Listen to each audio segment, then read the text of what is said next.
Well, an opinion poll today, this one from the Galaxy organisation in the News Limited Press, the Daily Telegraph, which suggests that Tony Abbott, despite the very, very strong support he's had, almost universal support in this country for his handling of MH17, that Tony Abbott's opinion poll ratings haven't moved. The government is still behind the Labor Party.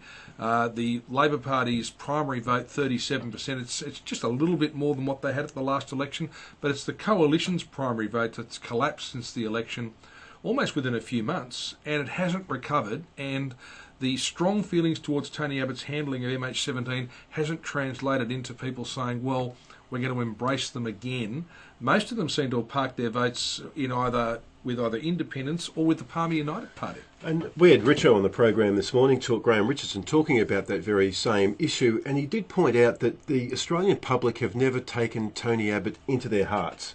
They've respected him, but they've never warmed to him. And even though he's been striding the world stage, or at least a lot of us have been saying he's been striding the world stage on MH17, there hasn't been that sort of spin-off for him when it comes to both popularity and preferred Prime Minister. Well, ultimately, people, because they've never warmed to Tony Abbott, they'll take him according to what he does and what his word is and whether he follows through on what he said. Now, the budget was littered with broken promises, but ultimately it's the way he performs in handling the economy.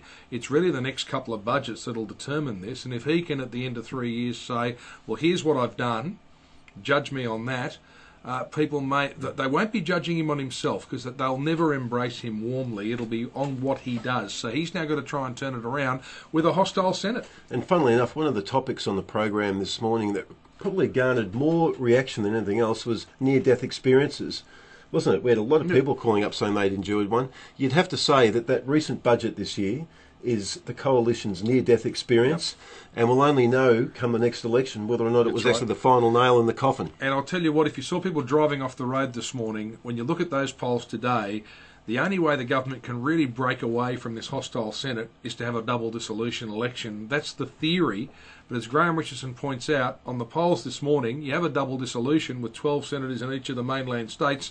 The Palmer United Party might end up with 8 or 9 senators. That is why people were driving off the road. That is a horrific prospect, and that's why there won't be a double dissolution. That's Australian politics' version of a very near-death experience.